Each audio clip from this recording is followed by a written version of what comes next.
नमस्कार दोस्तों, स्वागत है आपका अपना चैनल भक्ति ज्ञान चैनल में। हिंदू धर्म में एकादशी व्रत का विशेष महत्व है। आपको बता दें कि साल में 24 एकादशी आती हैं, साथ ही महीने में 2 एकादशी पड़ती हैं। मान्यता है कि जो व्यक्ति पूरे दिन एकादशी पर व्रत रखकर भगवान विष्णु की पूजा अर्चना करता है, उसकी सारी मनोकामनाएं पूरी होती हैं। वहीं इस बार वरुथनी एकादशी 4 मई शनिवार को मनाई जाएगी। साथ ही इस दिन कई शुभ योग भी बन रहे हैं, जिससे दिन का महत्व और भी बढ़ गया है। इस दिन वैष्णव संप्रदाय के अनुयायी एकादशी तिथि पर भगवान विष्णु के निर्वित व्रत उपवास रखते हैं। शास्त्रों में एकादशी व्रत की महिमा का गुणगान किया गया है। तो चलिए हम जानते हैं अब इसका शुभ मुहूर्त और तिथि।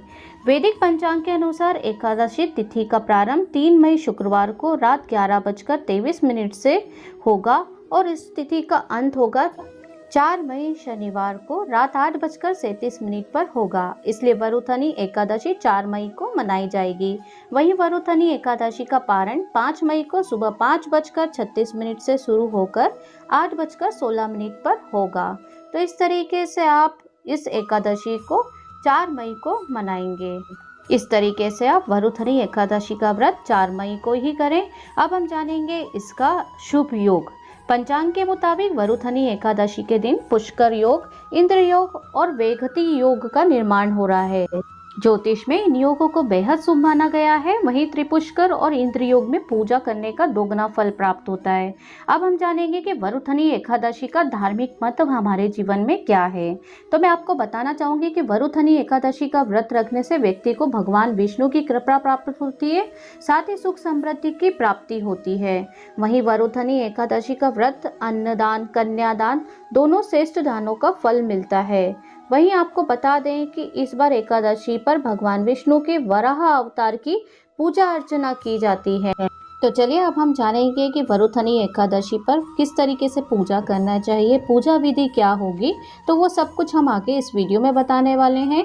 तो एकादशी के दिन सुबह जल्दी उठकर स्नान करने के साथ ही साफ कपड़े धारण कर लीजिए। इसके बाद मंदिर की अच्छे से सफाई कर लें। फिर देवी देवताओं को स्नान कराने के बाद साफ कपड़े पहनाएं और मंदिर में दीप प्रज्वलित करें। इसके बाद व्रत का संकल्प लें और भगवान विष्णु और माता लक्ष्मी का ध्यान करें। भगवान विष्णु के भोग में तुलसी दल को जरूर शामिल करिए, क्योंकि आप सभी जानते ही हैं कि भगवान विष्णु को तुलसी अति प्रिय है। लेकिन आप उस दिन, व्रत वाले दिन, इस तुलसी को बिल्कुल भी ना तोड़िए। आप तुलसी अगर रखना चाहते हैं, अपने पूजा में शामिल करना चाहते हैं, तो एक दिन पहले ही आप तुलसी माता से विनती प्रार्थना कर उन्हें तोड़कर रख लीजिए। तो इस तरीके से आप पूजा विधि करके माता लक्ष्मी और भगवान श्री हरि के मंत्रों का उच्चारण करिए।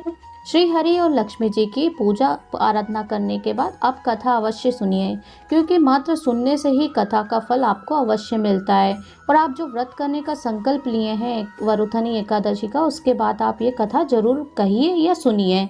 प्राचीन समय में नर्मदा नदी के तट पर मांधाता नाम के राजा का राज हुआ करता था। वह तपस्वी था। एक समय ऐसा आया कि राजा की तपस्या के दौरान एक जंगली भालू आया और उसके पैर को चबाने लगा, लेकिन राजा तपस्या में लीन रहा। भालू राजा को घसीटकर जंगल में ले गया और भालू को देख राजा अधिक डर गया। इस दौरान उसने भगवान विष्णु से जीवन की रक्षा के लिए प्रार्थना की। उसकी पुकार सुनकर प्रभु वहां प्रकट हुए और भालू को मारकर राजा के प्राण बचाए। तब तक भालू ने राजा का पैर खा लिया था। इसकी वजह से वो बेहद दुखी था। राजा को इस परिस्थिति में देख भगवान विष्णु ने उसे एक उपाय बताया। प्रभु ने राजा को वरुथनी एकादशी करने के लिए कहा। राजा ने प्रभु की बात को मानकर वरुथनी एकादशी व्रत किया और उसने वराह अवतार मूर्ति की पूजा की।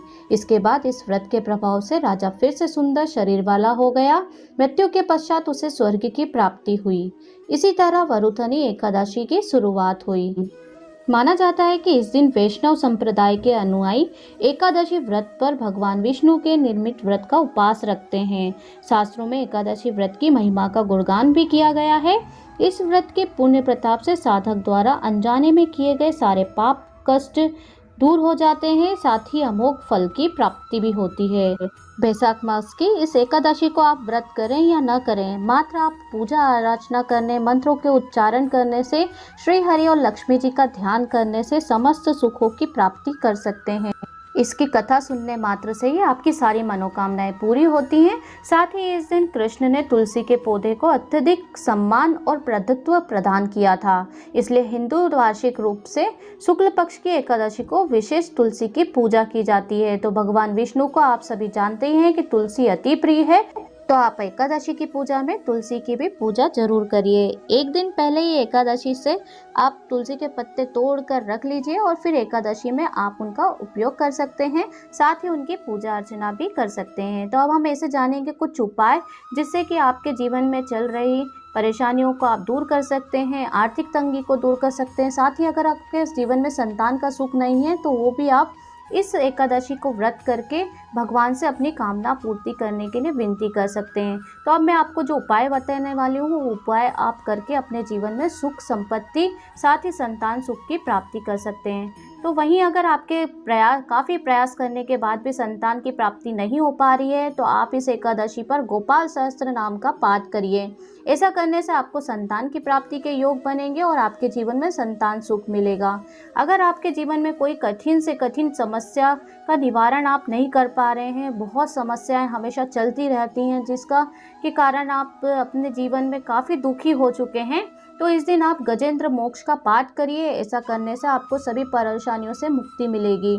वहीं भक्ति और मुक्ति के लिए विष्णु सहस्त्र नाम का पाठ करिए और ऐसा करने से भगवान विष्णु का आपको आशीर्वाद प्राप्त होगा। तो इस दिन विधि विधान से पूजा आराधना करके भगवान विष्णु और माता लक्ष्मी को आप प्रसन्न करिए। भगवान विष्णु माता लक्ष्मी आपकी हर समस्या का समाधान करेंगे। आपके घर में अखंड लक्ष्मी का वास होगा, संतान सुख की प्राप्ति होगी, सारी समस्याओं का अंत होगा। तो अगर आपको हमारा ये वीडियो अच्छा लगा हो तो चैनल को आप सब्सक्राइब कर लीजिए, वीडियो को लाइक कर दीजिए और नोटिफिकेशन बेल को भी ऑन कर लीजिए ताकि जब भी हम इस तरीके का कोई भी आप वीडियो अपलोड करेंगे तो सबसे पहला नोटिफिकेशन आपके पास पहुँच जाएगा। इस तरीके के वीडियो देखने के लिए आप हमारे चैनल पे बने रहिए। आपको हर माह के 30 त्योहारों की जानकारी मिलती रहेगी। अगर आपको वीडियो थोड़ा सा भी अच्छा लगा हो तो चैनल को लाइक शेयर एंड सब्सक्राइब कर लीजिए। मिलती हूँ आपसे अगले वीडियो में, तब तक के लिए जय माता दी, जय माता रानी।